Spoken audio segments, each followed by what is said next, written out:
Hey TV movie fans, this is Alex from Total TV and Film, and today I'm going to be discussing with you guys the popular animated show on HBO Max, Close Enough. Close Enough is a popular series that was made by J.G. Quintel. J.G. Quintel is known for creating the popular show that was originally on Cartoon Network called Regular Show that lasted from, I believe, 2009 to 2017, and it was a major show that had some really amazing voice cast, and this show is really interesting. Currently, as of I believe 2 weeks ago or so, they released the second season of the show, and I just watched it the other day. Really good. Season 1 was also excellent. And season 3 is already confirmed to be happening. Likely will come out sometime in fall, I would imagine.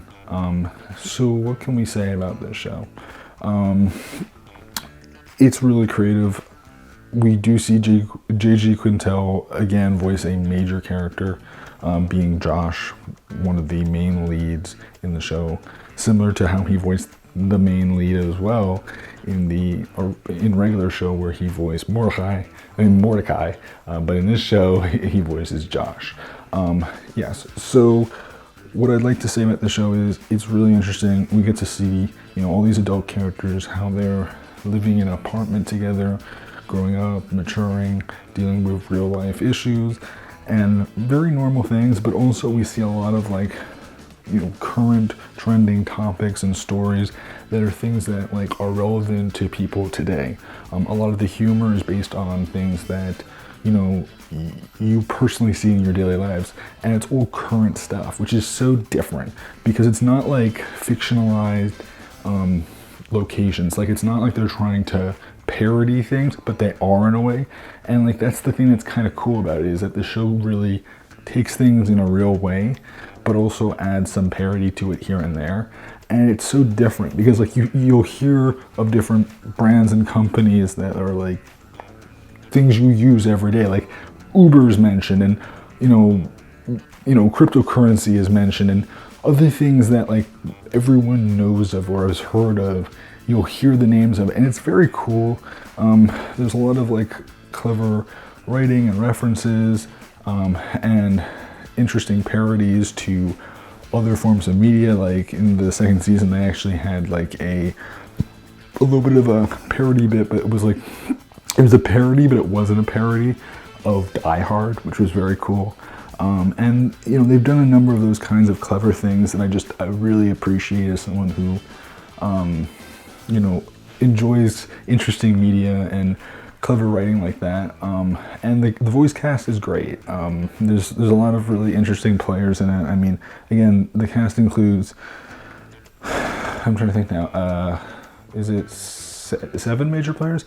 Because it's Josh, what's her name? I'm forgetting her name right now. I'm forgetting it's Josh, Emily, Josh and Emily, and then there's Candace, which is their daughter,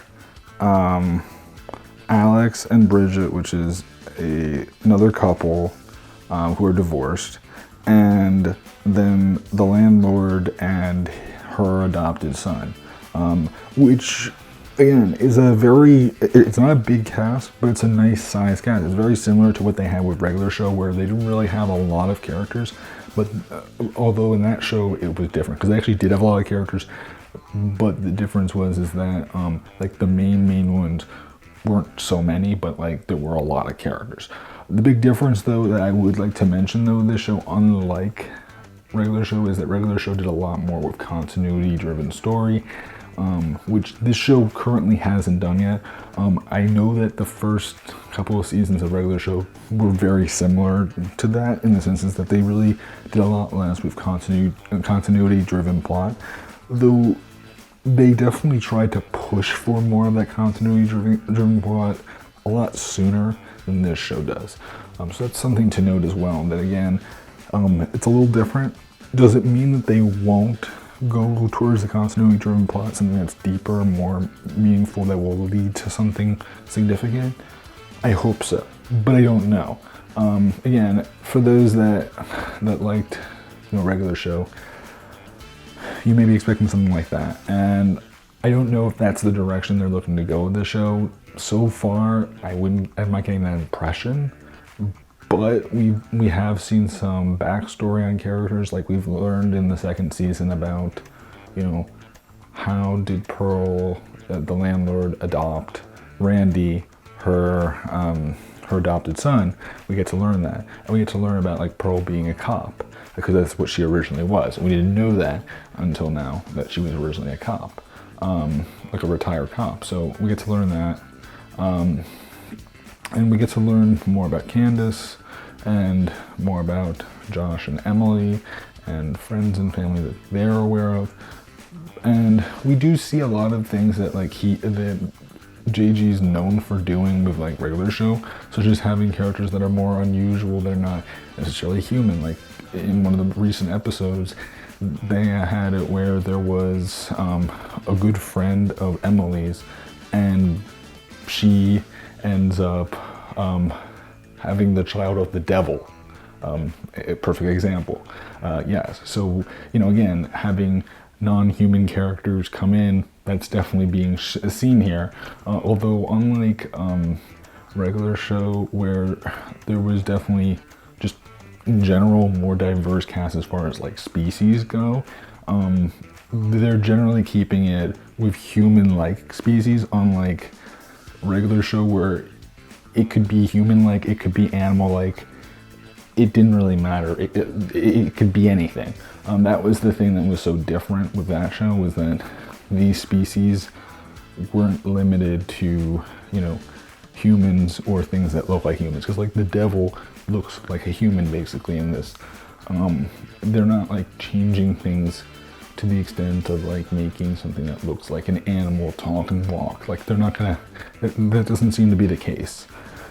Does it mean that it won't change eventually? Maybe, but currently speaking, from what we can tell, it doesn't look like they're gonna have like the interspecies stuff that they had with regular show, where you would see things like, characters like a bird being like a human character, along with like a raccoon, and then having a human, and then having some human characters, and then a ghost. Obviously I'm referencing the major characters in the show. But again, that's just because of the direction they're going in the show. They're trying to make it more real. They're trying to make it more authentic. They're not trying to go for something that's a little bit more, unusual and different. And obviously the other factor that's important to note about Close Enough that's different is the fact that the show is obviously much more edgy, much more mature.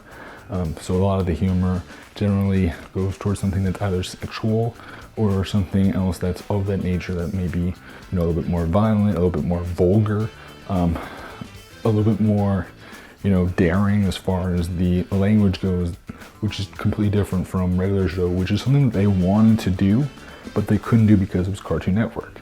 That's one of the main reasons why Close Enough is being done, is because, again, it's their attempt at creating something that's like a more edgy, more mature show, equivalent to regular show, but doing it based around something that, is relatable and personal, and something that like people can see in their daily lives. Because again, it's all very modern. Nothing about the show is like not modern, not relevant.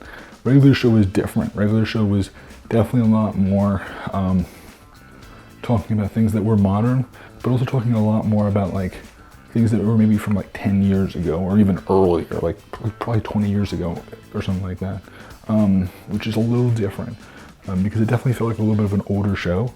And yes, I know that show it's like from 2009, so I mean, that is different. But you can definitely get the sense that with this show, they're trying to go for something that's more modern, with the humor, with the types of products and other things that are mentioned. And they do have like clever visual references to popular characters in major media. Like they have Tim Allen they have like a Tim Allen animated character. And they also, in the first season, have Weird Al Yankovic make an appearance, and he actually is voiced by himself. In Tim Allen's case, it was supposed to be for a reference to Home Improvement, and they just had him make like all the grunt noises that he made in that show. But like, you know, he didn't have like, I don't think Tim Allen was actually voicing the character. I'm sure it was just someone doing a generic voice of the character. But yeah, so overall, I would say the show is really entertaining. If you want like a good laugh, something that's clever, interestingly written, with some pretty tense story, it's pretty good. I definitely still think that regular show was a better show so far, but I don't think that this show is a bad show. I think that this show is still a really, really good show. But it's hard to compare because the two, because one was something that really was expansive and longer and led to a really big major series that was super memorable in the end. This show is still really good, and I'm liking the direction they're going in, but I don't know where they're gonna go. I'm imagining that a lot of things will be very similar next season, but they'll probably add in some more additional characters, some interesting stories, do more about them, you know, living the lives as parents, living, you know, Josh and Emily, and just, you know, living their lives as adults, you know, growing up, dealing with regular problems that people deal with as adults, you know, getting older and, you know, gaining weight and, you know, other things that people have to experience as adults that is very relatable to like people in general. It's very interesting. So that's about it for me. Again, you can find it on HBO Max. Season 3, as I said before, likely will be coming out sometime in the fall, I would imagine. Just because, I think the reason why I'm guessing that is because season 1 came out around July. Season 2 came out in February. It's about a 7-month period. So another 7 months from now would be around October. So I would imagine that probably sometime around like September or October or latest November, we can probably expect closing of season 3. That's generally what I'm gonna guess at this point, but we'll see. So that's about it for me, guys. This is Alex once again. Please remember to like, comment, subscribe, and I'll see you guys in the next video. So until then, guys, goodbye.